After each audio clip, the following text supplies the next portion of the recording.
réunis ici à Tangori, dans le siège de la section communale de PASTEF, avons initié ce point de presse et nous le commençons par ces propos de l'avocat Maître Khoureyssi Ba, qui disait sur sa page Facebook il y a quelques jours, au sujet du dossier du président Ousmane Sonko, ou le dossier contre le président Ousmane Sonko,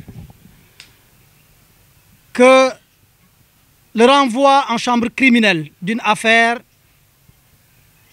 aussi calamiteuse, dans ces conditions, est un défi au droit. Et il rajoute, Maître Khoureyssi Ba, qu'il s'agit là d'un outrage à l'indépendance de la magistrature. Nous rajoutons de façon moins élégante que Maître Khoureyssi Ba pour dire que dans cette affaire, il s'agit ni plus ni moins que d'une escroquerie au peuple sénégalais. Il y a escroquerie au peuple sénégalais parce que pour la première fois de l'histoire judiciaire du Sénégal, un dossier de viol est sans certificat médical. Il y a escroquerie au peuple du Sénégal parce que dans un pays où on rend la justice au nom du peuple, un dossier sans certificat médical passe en classe supérieure avec un faux PV. De notre élite de l'armée qui est la gendarmerie, c'est une honte, mais à la fois doublée de peur. C'est une escroquerie cette affaire-là au peuple sénégalais parce que les témoins qui ont été cités ont tous témoigné à décharge et en faveur du président Ousmane Sonko, y compris les témoins qui ont été concoctés par les comploteurs. Il y a escroquerie au peuple sénégalais dans cette affaire. Parce que même dans ce transfert en chambre criminelle, nous savons comment ça se passe. C'est le président Macky Sall qui avait dit à la télé, tout le monde l'a entendu, que voici comment marche la justice au Sénégal. Quand il y a une affaire, le procureur appelle le ministre de la Justice. Le ministre de la Justice nous appelle avant qu'on décide de qui doit être arrêté ou pas. C'est lui qui l'a dit. Et dans cette affaire, le transfert en chambre criminelle a été décidé par le procureur dont on a suivi à la lettre. Je me tais des accusations tendant à dire qu'un juge n'aurait pas mis son cachet et nous prenons la justice sénégalaise pour plus sérieuse que ça. Les patriotes de Bignona ici réunis ont entendu sonner la mobilisation comme d'habitude.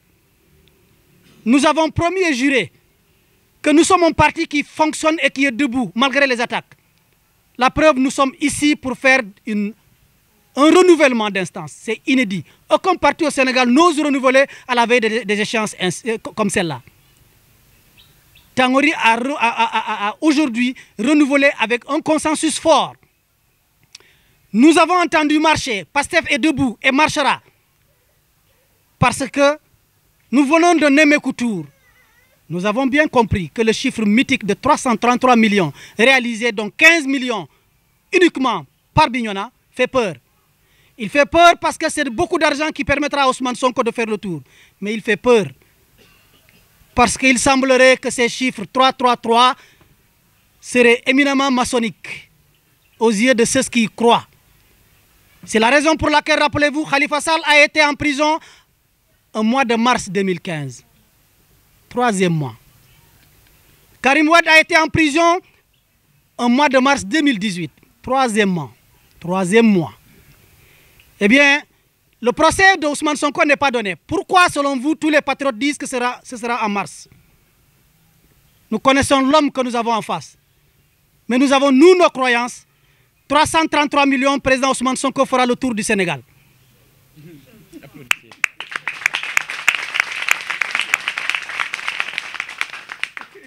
Et c'est la raison pour laquelle Bignona a lancé les renouvellements conformément à l'agenda du parti. Et nous avons choisi de transformer ces difficultés apparentes en opportunités. Parce que la vie d'un parti, c'est la démocratie. La vie d'un parti, c'est le dynamisme. Macky Sall nous donne encore une opportunité de nous unir. C'est lui qui unit généralement le PASTEF. Un parti qui a grandi dès sa naissance, il est clair que les difficultés ne peuvent pas manquer. Mais les attaques de Macky Sall nous font grandir davantage et en conscience et en organisation. Demain, cet après-midi, Thionke, s'il est en train de faire ce qu'il doit faire dans le renouvellement, un message fort sera lancé là-bas. Le Mojib est à Kartiak. Nous avons décidé de renouveler, y compris les cellules, et nous allons démontrer que nous sommes unis. Chers patriotes, à vous ce message. Ne vous désertissez pas par les animations dans certains groupes. On ne mène pas de stratégie dans des groupes WhatsApp. Ne vous désertissez pas par cette colonne de gendarmerie qui nous... Vous savez, l'animal le plus puissant des zones humides, qui est l'anaconda, a peur d'une petite chose, qui est la fourmi. Transformez-vous en fourmi. Vous allez voir un anaconda pourri très bientôt, ou une baleine, je ne sais. Mais nous savons que nous tiendrons le coup. Ousmane Sonko sera candidat en 2024, vaille que vaille.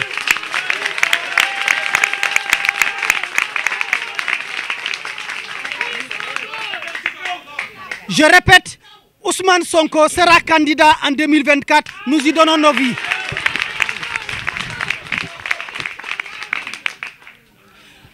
Je termine par ceci.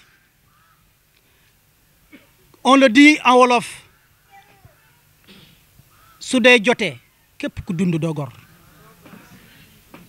te Ousmane Sonko suñu bakkan lañ ci jox tey dañu organiser fii ci Tangoré fi nga xam ne fii la xale yi daanu mais fi nga xam ne ñi nga xam ne ñoo jur xale yi daanu ñi nga xam ne ñooy magu xale yi daanu fii ci Bignona ñoo gënoon fees ci salle bi fii pour organiser ce que nous sommes en train d'organiser ba tax na ñu ne leen dossier Ousmane Sonko bii bindikat yi yëpp bind nañ xalaatkat yi yëpp wax nañ y compris toutes les éminences des universités Macky Sall déggul waaye organiser police ak gendarmerie ñi nga xam ne ñoo bokk si ñun tëkkuñu gendarmerie défiewuñu gendarmerie défiewuñu benn policier ndax suñu ay mbokk lañ waaye gis nga xewul sama kër jàmbur la mu jege sa kër voisin nga ne sa kër mu jege si ba ki nekk en face nga ne déedéet gis nga bos bu muy xew sa biir kër da ngay woote wàllu kenn du la wuy si moo tax ñun xam nañ ne nous sommes tous en liberté provisoire ndax ku bëgg a tëjlu dossier bu mel ni Ousmane Sonko guleet Sénégal dossier boo xam ne amul certificat médical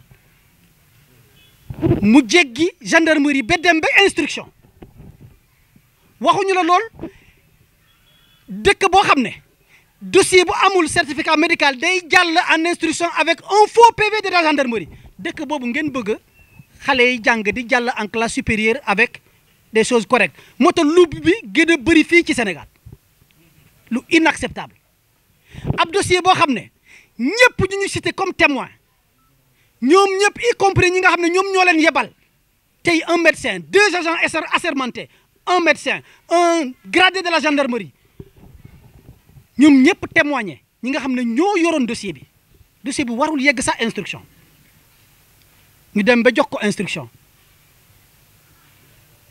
ñu cité témoins yëpp ñu ñëw témoigner à décharge c'est-à-dire en faveur du président Ousmane Sonko ñu ne loolu yëpp doyul persistance au niveau de la justice Sénégal ci turu askan wi lay rendre justice c'est le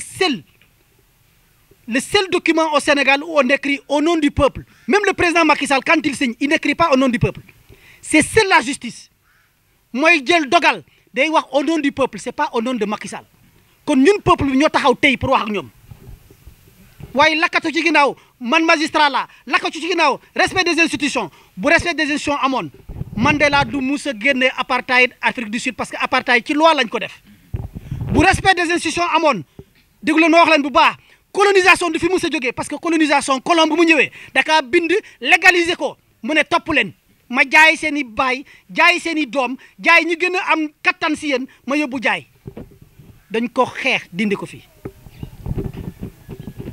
bu topp loi boobu ñu amoon bu topp loi boobu ñuy wax buñ ko naree topp xalaat leen bu baax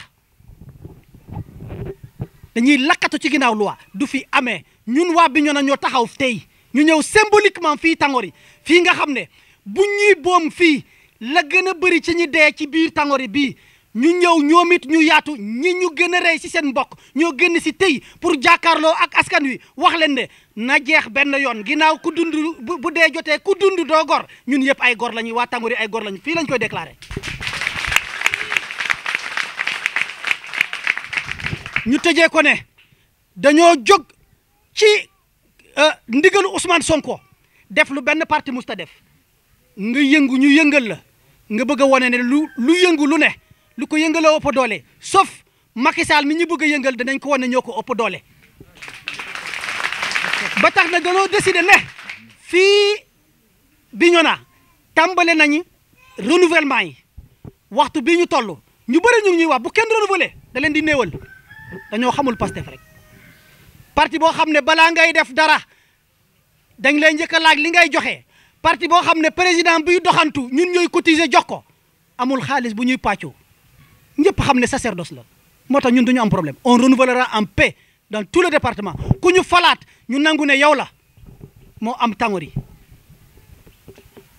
pour daaneel ñu wax askanu Sénégal yëpp candidature Ousmane Sonko suñu bakkan lañ ci teg candidature Ousmane Sonko jigéenu Bignona seen bakkan lañ ci teg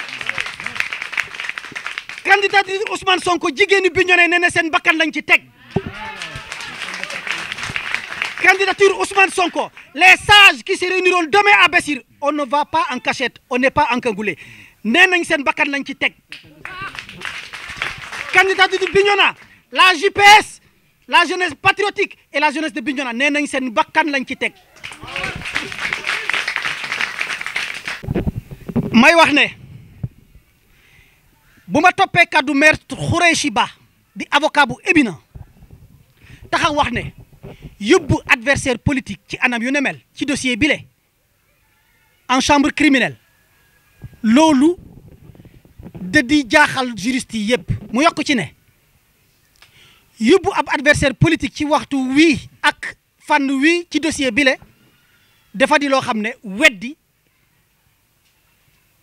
indépendance de la magistrature ndax weddi gis bokku ca may dolli si ne ndax moom avocat la moo tax mu sol gant ba muy wax li ma si dolli mooy lii ñu ngi koy tuddee ci tubaab escroquerie au peuple xaw ma sax nu ma koy nettali nu ma koy waxee parce que tuuxi du na Macky Sall moom ni nga koy waxee sax ci olof amut jéggi na dayoo waaye ci dossier boo xam ne amul certificat médical guleet Sénégal ñu tëjloo nit du jéggi sax gendarmerie loolu waraloon gendarme bi doon enquête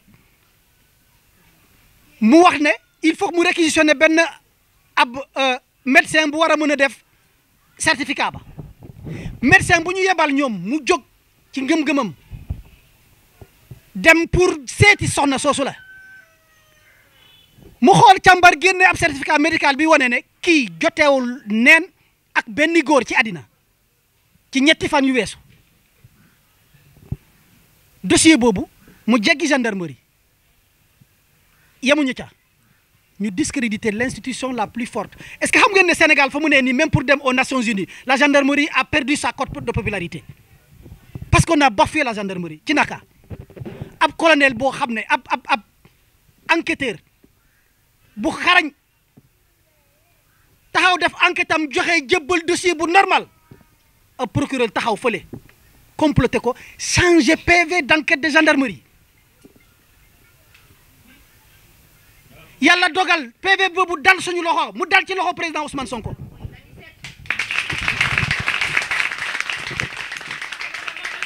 gis nga bu la yàlla di sauver kenn mënu ci dara ndax garab bu naree nekk penc benn lawbe di ko gis ba di ko gor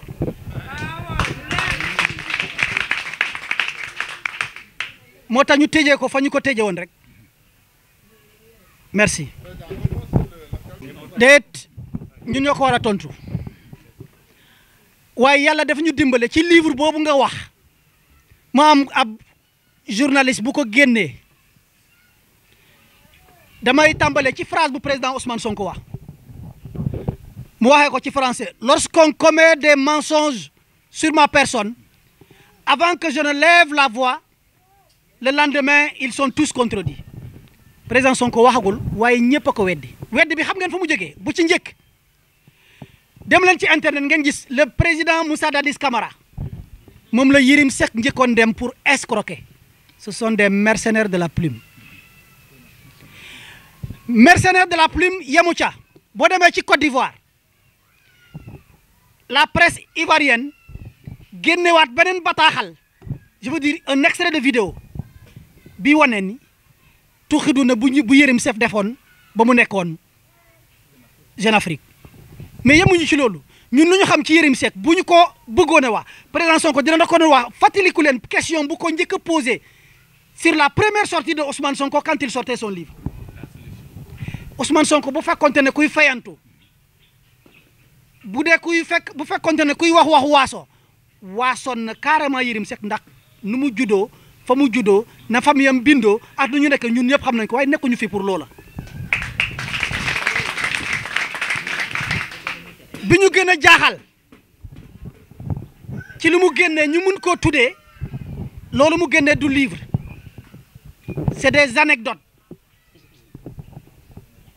dafa dem génne li gën a jaaxal mbir mi Yérim Seck kenn xamul kan la doon waxal ndax am Macky Sall la doon waxal ndax am keneen waaye scénario bu mu bind tudd ci Ousmane Sonko la xewoon en 2012 moom la jël tur yi la génnee mais scénario bi virgule changé aussi te ñun jot nañ waxtaan ak journaliste bi nga xam ne moom la Ablaye Wade gàcce ngalaama Ablaye Wade moom la ñu jàppoon benn candidat mënuma tudd turam parce que presse bi génneew ko ginnaaw ñu nekk ci réew boo xam ne dañuy tëj ginnaaw nekk réew boo xam ne dañu yor ay crocodile marin yoo xam ne dañuy rey Didier Badji rey keneen du ma ko tudd journaliste yi dinañ ko génne donc Ablaye Wade moo yoroon adversaire am bu gën a mag xam ngeen ko en 2012 junj doy na borom xel kooku la ñu jàppoon ci corniche ñu yëgal rapport bi au ministère de l'intérieur Ablaye Wade dëgg ci tànkam ne moom du attaquer adversaire am sur la base de la ceinture Yérim Seck jël loola dindi ci turu Ousmane Sonko dindi ci turu kooku noonu ngeen xam ko mu bind ci président Ousmane Sonko ne day publier ba pare mu présenté comme si da doon attaquer le régime de Macky Sall Ousmane Sonko la jublu woon ci attaque bii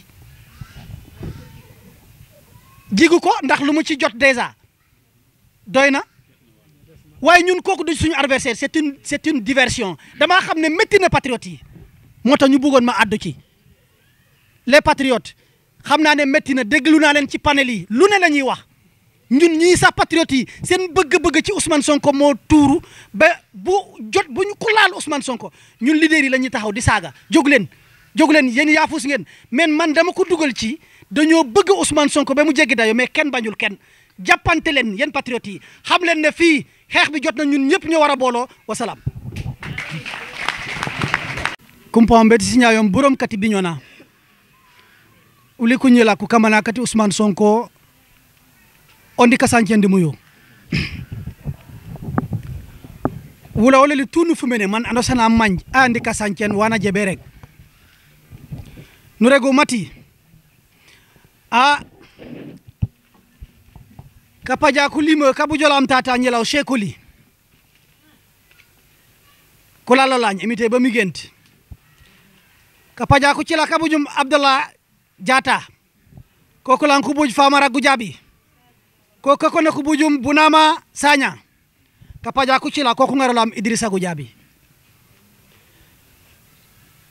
kapaja kayayem emite balubut koko nen kata sayaw kuseka kapaja kata sayaw nan ku kane manjikane meno mojilan jiwara jito manjilan jikan disibina solo sonu jikiyam kulima mak di ko nga si tasaba soli anane di wanu fiumum kati église di ko jom parce que tan tembenya ñapu nu jurora anana manjumu manjay ma jembe ngar lay kayray eta gona akenum furupof mana nem fotentam ay to mana jakan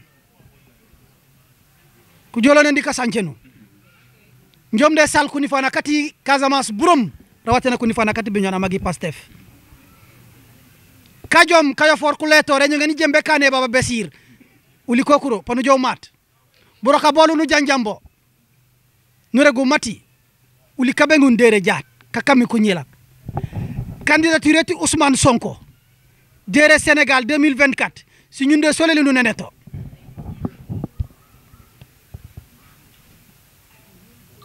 candidature ti Ousmane Sonko ya Macky Sall ande be jume be ka kadje nak di dossier man ji mo ne dara neku ci si ñun de soleli nu neneto ku se kakati bi ngana kone si ñun de soli ku neneto ku ñi la kati la GPS kone si ñun de soli ku neneto ku ni fana kone ko kafa man ku falene ku cet manu lu rom mo kane kawarun kuringe Macky Sall kanami ku kilifa diine kuringe ni ulu koko de law ku kilifa koleli kabinyo abe bedi imam fansu oleli anulu yakarun jat wana ngolel manaka manani fana ati suke jam aken yo manami Macky Sall naka mana jam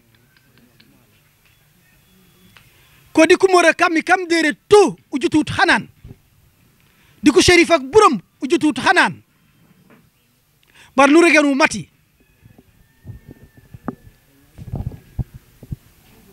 Macky Sall na sof watale rinding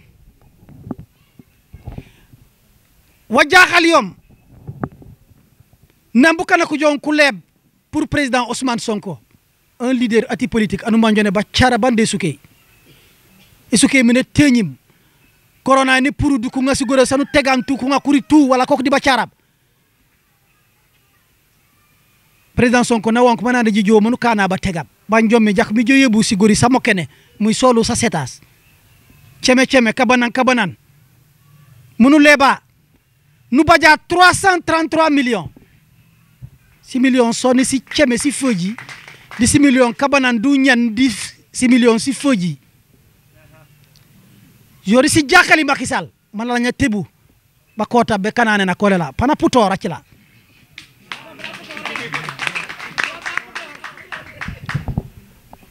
uli nu pare nu law asek anyil anifan uregut ananga re pimben uregut ananga furop wonon de wonke bu kana wati be kayray bala ko ngasi junde seti Ousmane Sonko enja na pare DJ Badji olela an ko ngar koy mutola Filbert Sambou olela an ko ngar koy mutala tate ku jebe gambi ku puruno la ya jemme man ko ne si kuru ko si yon nakane baba samiram bu kanak DJ Badji di falaf na le man te sona sosbo sosi ngarom o manjuta mokane uli nuy toyto be jumbe reg wanu manji mone démocratiquement au Sénégal nous ferons la contestation par la voie démocratique nous ferons la résistance parce que devant la mort nous avons le droit de résister loi Sénégal yone anu wartuka wakoji par loi Sénégal yone anu manji mone ekete yoy be jobera anu ngande yoy di yone ekete anaw injombe jobe buji hanu kana folum uyto tay mbanu jonkor yo munu fala ba ci law bet ekete yoy jew ujire be kala ko mene tolato aw lakke to monone ati Pastef gore kajo maw wala ko jamono ne awanya gore aw jalle ba jonon hajali falaf bopam ko tokim nu la ko to jamono ne aw alunta sibe aw lero karamba ba nu jembe fumata boko jembe ko be ya auto tout le monde est concerné asek anyile anifan ji to monu jonkora di boko te sunjari adjamit Ousmane Sonko sera président de la République en 2024. Merci. Voilà, donc aujourd'hui, nous sommes ici pour un renouvellement de la section communale de Tangori. Comme l'indiquent les textes, et sous la supervision du coordinateur départemental, M. Yankouba Djemé. Bien, nous remercions Dieu, tout s'est bien passé. Et nous remercions nos militants, tous ceux qui sont venus quand même des coins et des recoins quand même de la commune de Tangori répondre à cet appel. Et je souhaite vraiment un bon compagnonnage avec la nouvelle équipe qu'on vient d'installer aujourd'hui. Bien, donc par rapport à l'actualité brûlante, nous aimerions vraiment jeter quand même notre position, car nous savons, comme l'a dit le Coran, à l'aube de toute réussite, il y a des attaques.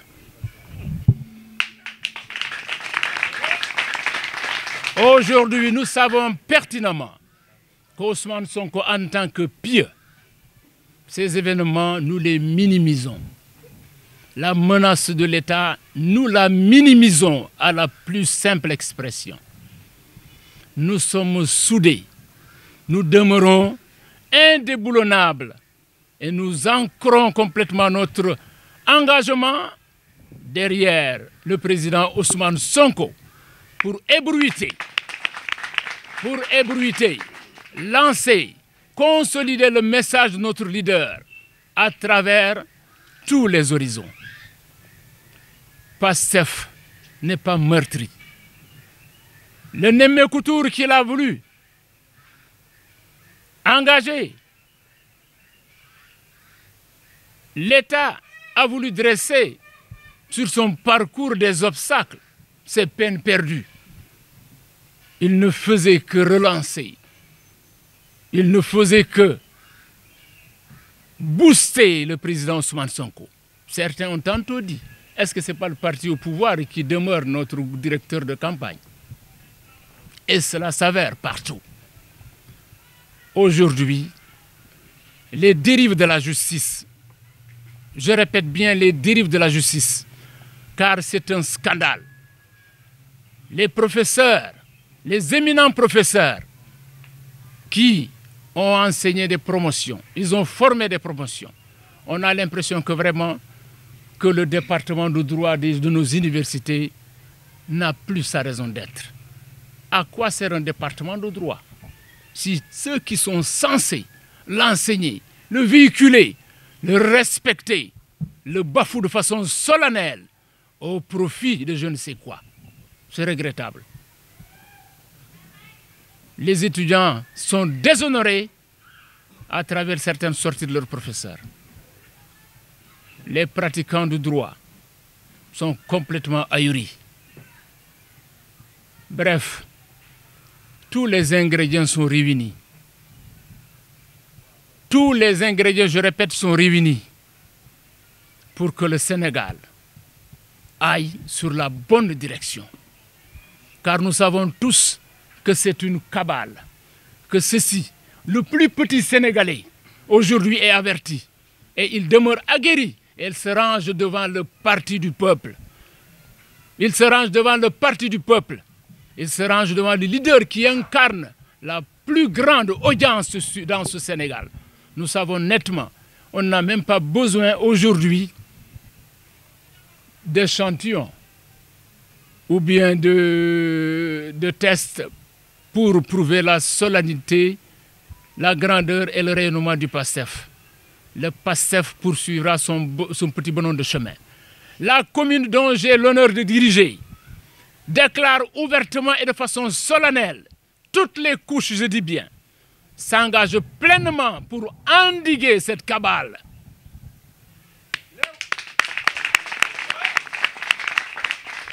Nous sommes prêts au prix de notre vie. Nous sommes prêts pour défendre ce qui est le plus cher quand même du Sénégal. C'est notre honorabilité, notre dignité et notre souveraineté. Alors, c'est peine perdue. Rien ne peut nous ébranler dans notre lancée. Merci pour cette troupe. En Diola, un tout petit peu. En Wolof, merci. Le mot de la fin de ce point de presse, c'est de garantir à tous ceux qui doutaient de la capacité de PASTEF de renouveler en pleine tempête. Nous allons le faire, sauf si le président Sonko nous instruit autrement. Les instructions du président Ousmane Sonko, nous le prenons pour des lois internes au parti. Nous les ferons.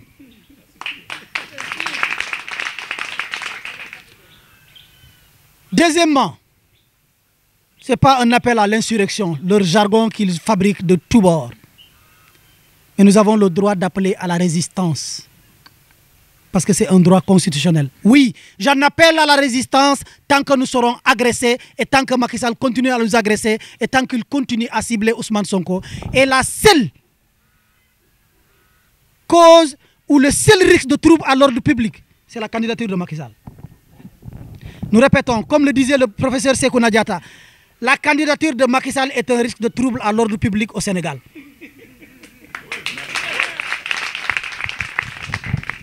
L'interdiction de la candidature de Ousmane Sonko est un double risque de trouble à l'ordre public. Macky Sall n'a qu'à assumer. Wassalam.